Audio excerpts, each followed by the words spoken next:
March 12, 1944. RAF Fulthorpe, Yorkshire, England. The briefing room was cold and smelled of cigarette smoke and damp wool. 22 pilots from 425 Squadron RCAF sat in wooden chairs and looked at the map on the wall. Squadron Leader William Arsenault stood at the front of the room and felt something wrong in his stomach. The target was a town called Rouen, a city on the Seine River in northern France. Population approximately 100,000 people. The bombing plan called for 47 Lancaster bombers to drop 340 tons of bombs on the railway marshalling yards in the center of the city. The marshalling yards were real.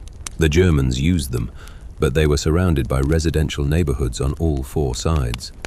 The nearest houses were 80 meters from the target boundary. The briefing document estimated civilian casualties at between 400 and 800 people. The number was not hidden. It was just a number in a document among many other numbers. Arsenault was 28 years old and came from Moncton, New Brunswick. He was Acadian, descended from French settlers who had lived in the maritime provinces for 300 years. He spoke French before he spoke English. He understood what it meant to be French. He understood that the people of Rouen were not the enemy. They were men and women living under occupation. People like his cousins in New Brunswick, except their country had been conquered, and his hadn't. He had been commanding 425 Squadron for 8 months. He had flown 67 combat missions. He had followed every order he was ever given. He looked at the briefing document. He looked at the number. 400 to 800 civilian casualties estimated. He looked at the map. He put the document down. "I'm not flying this mission," he said. The room went completely quiet. The intelligence officer conducting the briefing stopped speaking. 22 pilots looked at Arsenault. He continued, "The civilian casualty estimate is unacceptable. The marshalling yards can be attacked at lower altitude with precision approaches. The current plan is area bombing of a city center. I will not order my crews to drop bombs on 400 to 800 French civilians." He looked at his pilots. "Any pilot who agrees with me stands up now." For 3 seconds, nothing happened. Then Flying Officer Marcel Gagnon stood up. He was 22 years old from Quebec City. Then Flight Lieutenant Robert Melançon. Then Sergeant Jacques Bouchard. Then more, one by one, not all at once. Each man making his own decision in his own time. By the time it stopped, all 22 pilots of 425 Squadron were standing. The intelligence officer left immediately. He walked to Wing Commander Patterson's office. Patterson was 41, career RAF officer, believer in discipline and the chain of command. He listened to the report, felt anger and something else he pushed aside, and walked to the briefing room. Patterson stood at the front and looked at 22 standing Canadian pilots. "Sit down," he said. Nobody sat. "Squadron leader, order your men to sit down." Arsenault said, "Sir, with respect, I believe this mission should be reviewed before execution. The civilian casualty estimates are an operational matter above your authority to question," Patterson said. "This mission was planned by Bomber Command. Your job is to fly it." "My job is also to exercise judgment," Arsenault said. "Sir, 400 to 800 French civilian casualties for a railway yard that can be attacked by different means. I cannot, in conscience." "This is not a matter of conscience," Patterson said. "This is a matter of orders. Sit your men down and prepare your aircraft." Arsenault looked at his pilots. They looked back at him. "No, sir," he said.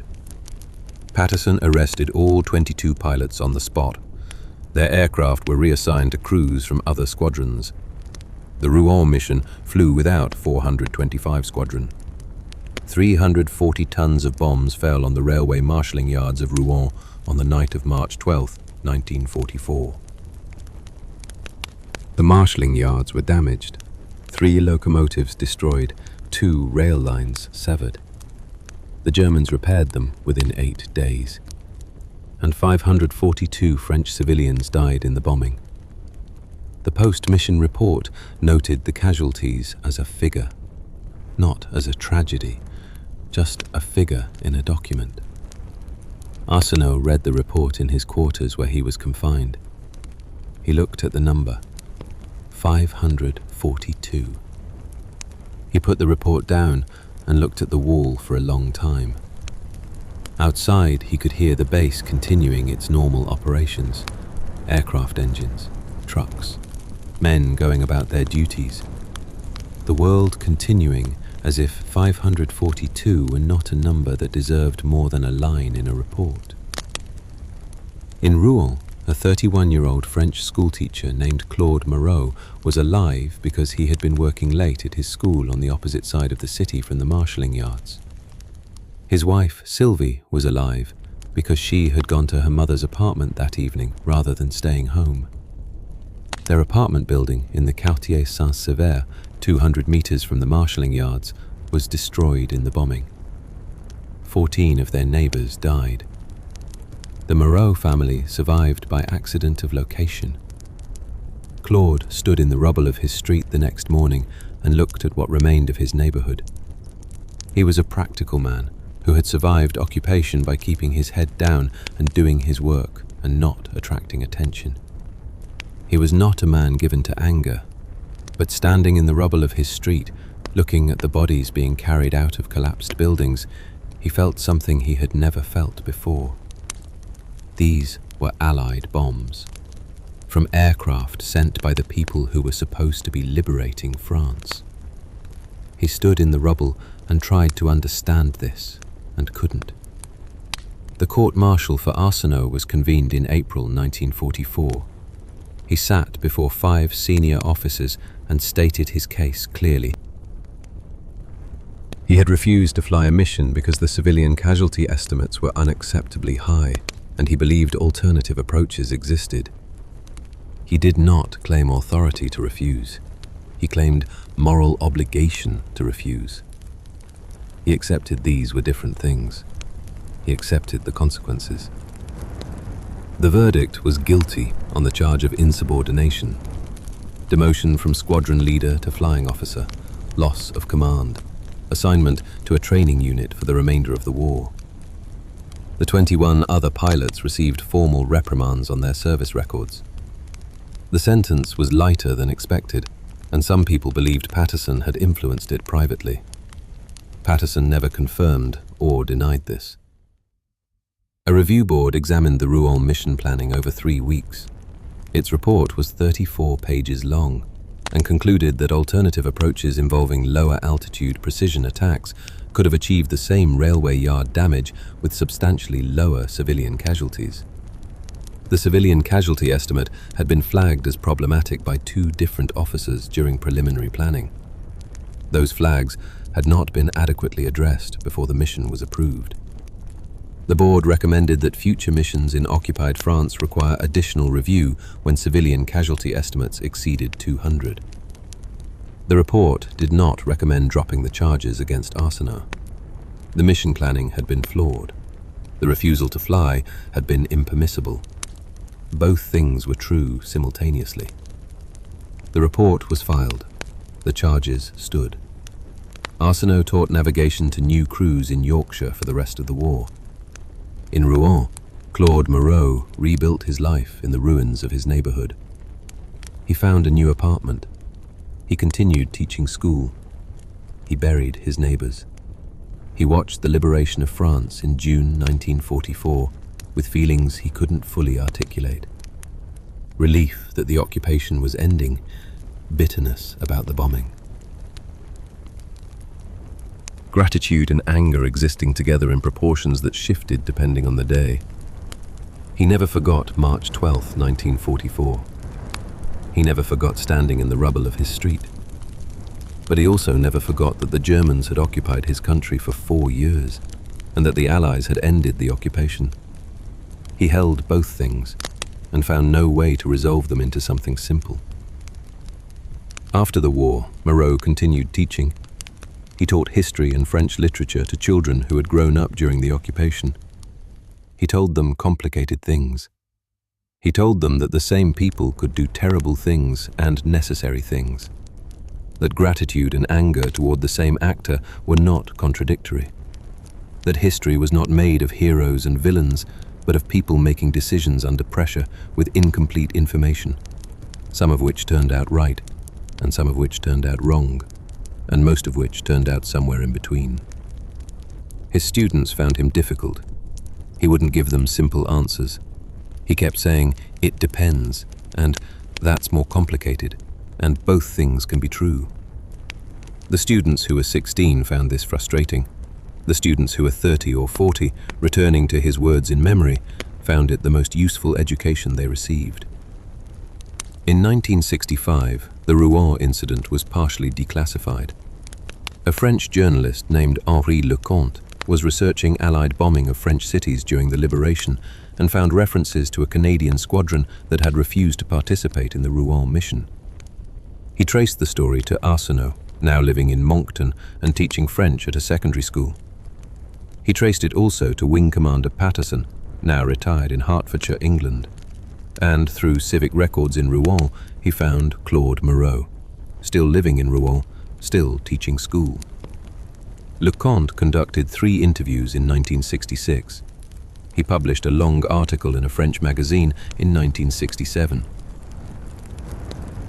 The article was the first public account of what happened on March 12, 1944, and its aftermath. The article reached Arsenault in Moncton. He read it in French, which was still his first language after 50 years. He read the section about Moreau, about the apartment destroyed, about standing in the rubble of his street, about 14 neighbors dead, about the feelings that didn't resolve into something simple. Arsenault put the magazine down.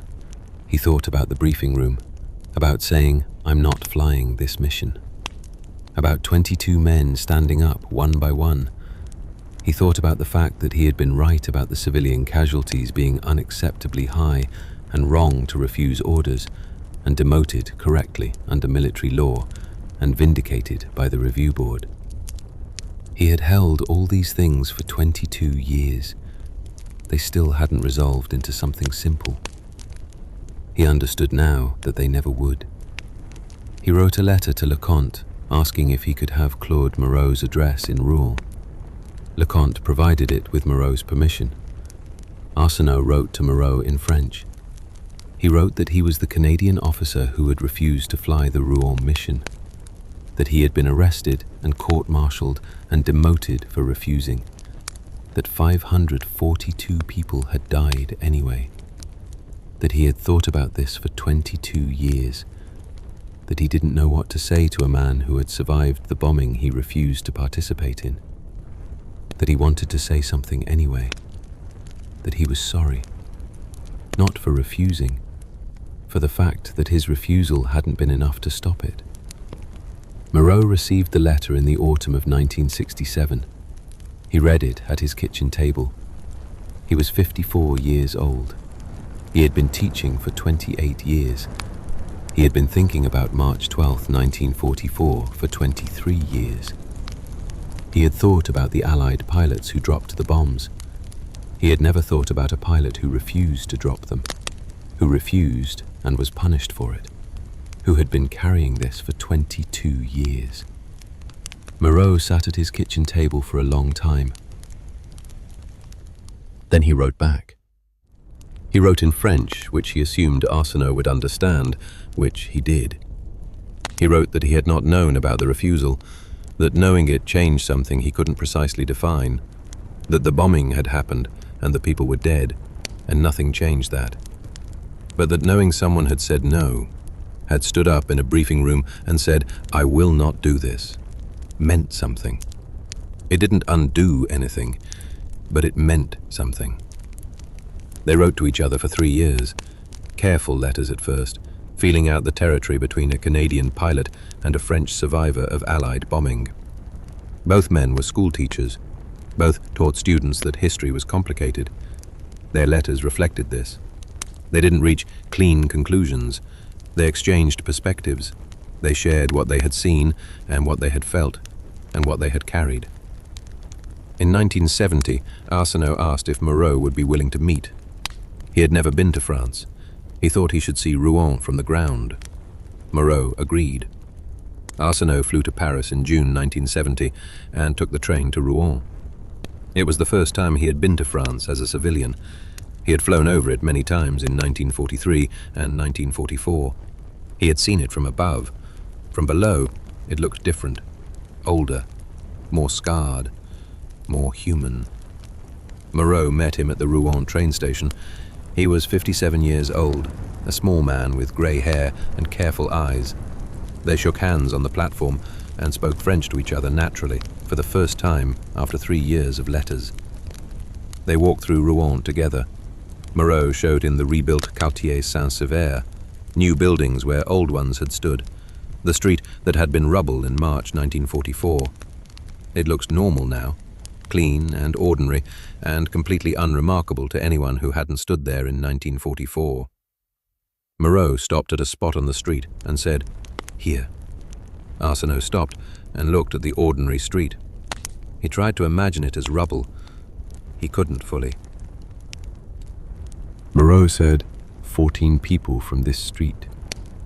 He said it the way a man says a number he has repeated to himself many times, not dramatically, just as a fact that needed to be stated.